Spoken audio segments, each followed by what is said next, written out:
Morning বন্ধুরা, কেমন আছো তোমরা সবাই? আশা করছি সবাই তোমরা খুব ভালো আছো। তো যেখান থেকে আমার ব্লগটা দেখছো তাদের প্রত্যেককে জানাই শুভ সকাল, শুভ শীতের সকাল। তো শীতটা তো খুব জাঁকিয়ে পড়েছে। আমি সকলের জন্য চা করে এখন চলে এসেছি চা নিয়ে ব্যালকনির কাছে। এই ব্যালকনিটায় এসে দাঁড়ালে বেশ রোদটা ভালো পাওয়া যায়। এটা হচ্ছে আমার শ্বশুর শাশুড়ির রুমের ব্যালকনি। তো এখানে দাঁড়িয়ে দাঁড়িয়ে বাগানটাও পুরো দেখা যায়। তো বাগানের ফুল তো তোলা হয়ে গেছে পুজোর জন্য। আর আজকে যেহেতু বৃহস্পতিবার, আমাদের বৃহস্পতিবার লক্ষ্মী পুজো হয়। সব বৃহস্পতিবার নয়, পৌষ মাসের বৃহস্পতিবার হয়। তো এখানে দাঁড়িয়ে দাঁড়িয়ে তাই আমি চা খাচ্ছি আর এনার্জিটা নিয়ে নিচ্ছি, কারণ সকাল সকাল স্নান করে উঠতে হবে ঠাকুর ঘরে। আর দুটো বৃহস্পতিবারই পড়েছে, প্রথমের বৃহস্পতিবারটা মা বললো লক্ষ্মী পুজোটা করে নিই, বেকার আর পরের বৃহস্পতিবারের জন্য ফেলে রেখে কোনো লাভ নেই। তো এই বৃহস্পতিবার পৌষ মাসে আমাদের লক্ষ্মী ঠাকুরকে পাটালি দিতে হয়। আর একটু ফল বাজার ফুল বাজার তো করতেই হবে। মা এখানে কম্বলটাকে ভালো করে ভাঁজ করে রোদে দিয়েছে। মা অনেক সকাল উঠেছে, মায়ের বিছানাপত্র তোলাও হয়ে গেছে। আর প্রচণ্ড ঠান্ডা, মানে এত ঠান্ডা পড়েছে যে কি বলবো। আর এই রোদটা ছেড়ে আমাকে যেতেও ইচ্ছে করছে না। তো মা বালিশ কম্বল প্রতিদিন সকাল সকাল এরকমভাবেই রোদে দেয়। আর এই যে চরণ কাকু ফুল টুল তুলে নিয়ে চলে এসেছে। আজকে অনেক ফুল ফুটেছে। আর গাঁদা গাছগুলো যেটা লাগানো হয়েছিল, সেই গাঁদা গাছের ফুলগুলোও তুলে এনেছে কিছু। না তুললে না, এইটুকুটুকু গাঁদা গাছ তো, মানে ইনকা এগুলো তো মানে ঝুলে যাচ্ছে আর কি, ঝুঁকে পড়ছে। তো সেই জন্য গাঁদা গাছের ফুলগুলো চরণ কাকু কিছু তুলে এনেছে। তো চলো ভিডিওটা দেখতে থাকো, আশা করি তোমাদের ভালো লাগবে। বৃহস্পতিবার ঠাকুর ঘরে চলে এসেছি। আজকে সেকেন্ড অফ জানুয়ারি। তো প্রচণ্ড বাতাস দিচ্ছে, ঠান্ডাটা তো প্রবল একদম। ঘড়িতে এই যে আমার ঠাকুর পুজোর শাড়ি, তো এখন ঘড়িতে 12টা বেজে গেছে, কারণ অনেক তাড়াহুড়ো করেও তাড়াতাড়ি করতে পারলাম না। আর ঠাকুর ঘর সব চরণ কাকু পরিষ্কার করে বাসন টাসন ধুয়ে গেছে। তো চলো আমি কিভাবে লক্ষ্মী পুজোর জোগাড় করি সেটা তোমাদের সঙ্গে আজকে শেয়ার করি, ব্লগটা দেখে থাকো। আজকে তো মনে হচ্ছে সব থেকে ঠান্ডা দিন, মানে প্রচণ্ড ঠান্ডা, হাত যেন গরমই হচ্ছে না, এত ঠান্ডা। তো চলো দেখতে থাকো। এখানে ফুল মিষ্টি সন্দেশ সমস্ত কিছু এই ব্যাগে নিয়ে চলে এসেছে তন্ময়। এখানে ফুল আমাদের ঘরের গাছের ফুল। আর এই যে বাসন কোসন সব ধোয়া আছে, ঠাকুর টুকুর পরিষ্কার করে দিয়ে চলে গেছে। আজকে গোপালের জামাটাও চেঞ্জ করাবো। তো চলো দেখতে থাকো। তো আমাদের ফল মিষ্টি দিয়েই পুজো দেওয়া হয়। তো এখানে তাই ফল এনেছে আমার হাজব্যান্ড 6 রকমের, সেই ফল আর তালশাঁস সন্দেশ, তার সাথে খুব ভুল হয়ে গেল গো, গণেশের লাড্ডুটাই ও আনতে ভুলে গেছে। আর এখানে মুরগি, খই, পাটালি, নারকোলটা এখন আমি সাজাতে পারি। মোটামুটি এখানে গোছানো সমস্ত কিছু কমপ্লিট হয়ে গেছে। এবার ঠাকুরমশাই কখন আসে সেটারই অপেক্ষা। নারকোলটা চরণ কাকু ফাটাবে, ফাটালে নারকোলটা কেটে কেটে দেবো। তো চলো দেখতে থাকো ভিডিওটা। আর 3টে মাংকিকে দেখো, দেখাচ্ছি। কিশোরী কিশোরী কিশোরী কিশোরী তোকে মা পাইলে জানি না কি করি।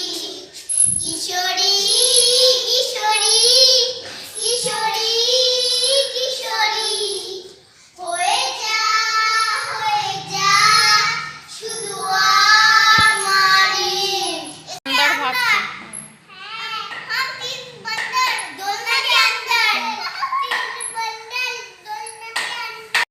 তো অনেকক্ষণ সময় কেটে গেল, ঠাকুরমশাইকে ফোন করলাম, 20 মিনিট বলল, এখনও তো এলো না, 0.5 ঘন্টা হয়ে গেল।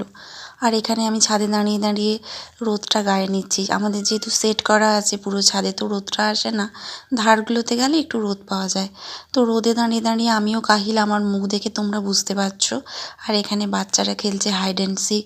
জামা কাপড় কাচা হয়েছিল বেবিদি, সেগুলো মিলে দিয়ে গেছে ছাদে। আর তবে রোদটা যেমন ঠান্ডাটা আছে, রোদটাও কিন্তু প্রখর হয়েছে, মানে রোদটার তেজটা খুব সুন্দর। তো বলতে বলতে ঠাকুরমশাই চলে এসেছে। আর ঠাকুরমশাই এখন পুজোর সমস্ত কিছু জোগাড় করছে, আর আমি বসে বসে দেখছি।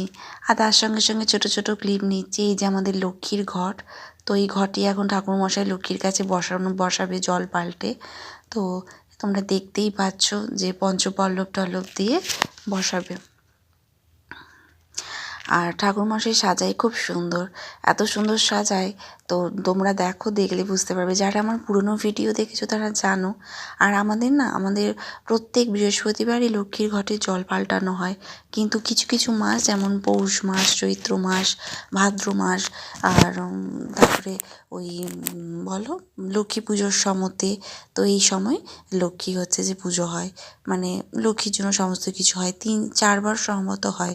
তালের দিনে, তারপরে হচ্ছে যে এই মানে পাটালির দিনে, তারপরে হচ্ছে যে আরও চৈত্র মাসে যেটা হয় লক্ষ্মী পুজো, সেই লক্ষ্মী পুজো এইসব অগ্রহায়ণ মাসে নয়, চৈত্র, পৌষ, মাঘ মাসে হয়। তো এখানে ঠাকুরমশাই হচ্ছে গোপালকে পরিষ্কার মানে স্নান করালো, স্নান করে গোপালের শৃঙ্গার করলো। আর এখানে আমি ধূপ প্রদীপ সব জ্বালিয়ে দিয়েছি। এই দেখো ঠাকুরমশাই লক্ষ্মীর হাঁড়ি কি সুন্দর সাজিয়েছে। জানি না আমি কতটা দেখাতে পারছি, জুম করে করে দেখাচ্ছি। দেখতে পাচ্ছ লক্ষ্মীর হাঁড়ি সাজিয়েছে। এই পাশে আছে জগন্নাথ দেব, বলরাম আর সুভদ্রা। ও পাশে আছে তারা মা, এ পাশে আছে লক্ষ্মীনারায়ণ আর গণেশ ঠাকুর। তো সত্যি কথা বলতে আমার শ্বশুরবাড়ির সমস্ত জায়গার মধ্যে না এই কর্নার মানে এই ঠাকুর ঘরটি আমার ভীষণ পছন্দের, খুব ভালো লাগে আমার। তো এই যে মহাদেব বসে আছে, আকন্দ ফুলও বাড়িতে খুব হয়েছে, সে আকন্দ ফুলও তুলে এনেছে।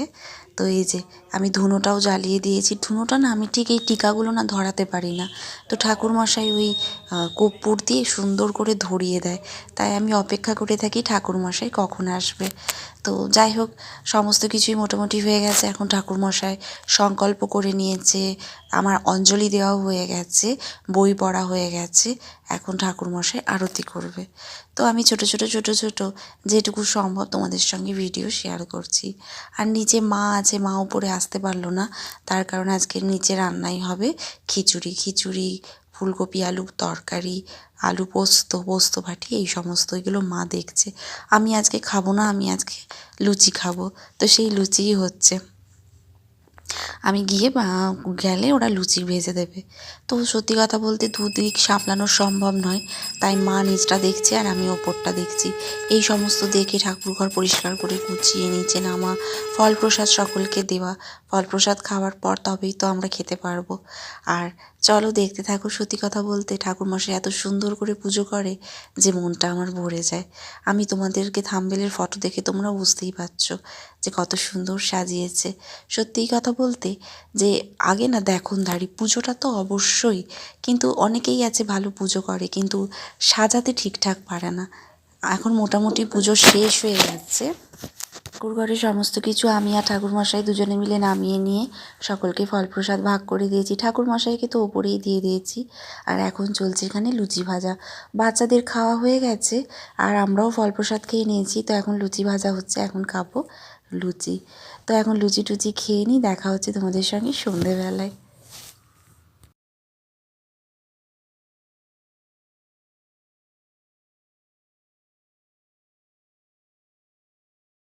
তো সন্ধ্যের পর থেকে আর ভিডিও করা হয়নি। তো বাচ্চাদের আবদার যে তোমরা দুপুরে লুচি খেয়েছো, আমরাও তাই লুচি খাবো। তো ভাবলাম দুবেলায় লুচি খাবো, তো সেই জন্য কড়াইশুঁটির কচুরি বানানো হচ্ছে। সবাই হয়ে যাবে কড়াইশুঁটি। আর প্রচণ্ড শীত পড়েছে, শীতে এর থেকে ভালো মেনু আর কি হতে পারে। তো ফ্রিজে মটরশুঁটি অনেক ছিল, তো সন্ধেবেলায় দিদি তাই মটরশুঁটির পুরটা করে রাখলো। তাই এখানে কচুরি হচ্ছে, আর এখানে হয়েছে ছোটো আলুর দম। চরণ কাকুকে দিয়ে আলুর দমটা আজ মেনুতে সন্ধেয় ছিল, মানে রাত্রেবেলায়, তো সেই জন্য আলু কিনে আনা করা হয়েছিল। ছোটো আলু তো সচরাচর থাকে না, কিন্তু আলুর দমের এই শীতকালে ছোটো আলুর দমটি খেতে খুব ভাল লাগে। তো সেই জন্য আলুর দম মা কিনে আনা করিয়েছিল, মটরশুঁটি দিয়ে ছোটো আলুর দম। আর আমি বানিয়েছি পায়েস। অনেক দিন ধরে আমার নন্দাই পাটালি এনেছিল। তো গ্রামের দিকে স্কুলে ওখানে না খুব দেশের মানে বাজারে যাই তো ওরা পাটালি ফুলকপি খুব পাওয়া যায়। তো ওই পাটালি নাকি খুব টেস্ট, তো ওই জন্যই এনেছিল কিনে। তো ওই পাটালি দিয়েই করলাম পায়েস। আর সত্যি অপূর্ব খেতে হয়েছিল। শীতকালের প্রথম শীতে এই নলেন গুড়ের পাটালি দিয়ে পায়েস কী যে অপরূপ খেতে লাগে, কী যে স্বাদ! এইগুলো আর কিছুদিন পর যখন গরম পড়ে যাবে আর ভালো লাগবে না। এই কনকনানি শীতের এই খাবারগুলো তখন খুব মিস করবো, আর তখন ইচ্ছেও করবে না যে খায়। তো সেই জন্য করে নিলাম। তো আজকে এই ছিল আমাদের রাতের মেনু। সন্ধ্যে থেকে ভিডিও করব ভাবলাম, কিন্তু সত্যি কথা বলতে না আর ভিডিও করে হয়ে ওঠেনি। সন্ধেবেলায় ভাবলাম কফি করছি সকলের জন্য, তোমাদের সঙ্গেও শেয়ার করব, ভিডিও করব, সেটা আর হলো না। তো যাই হোক, বাচ্চারাও এই আইটেম পেয়ে খুব খুশি। আমি আর দিদিও বসে গেছি এখানে খেতে। মানির খাওয়া হয়ে গেছে, তানি আর সানি খাচ্ছে, ভীষণ হ্যাপি।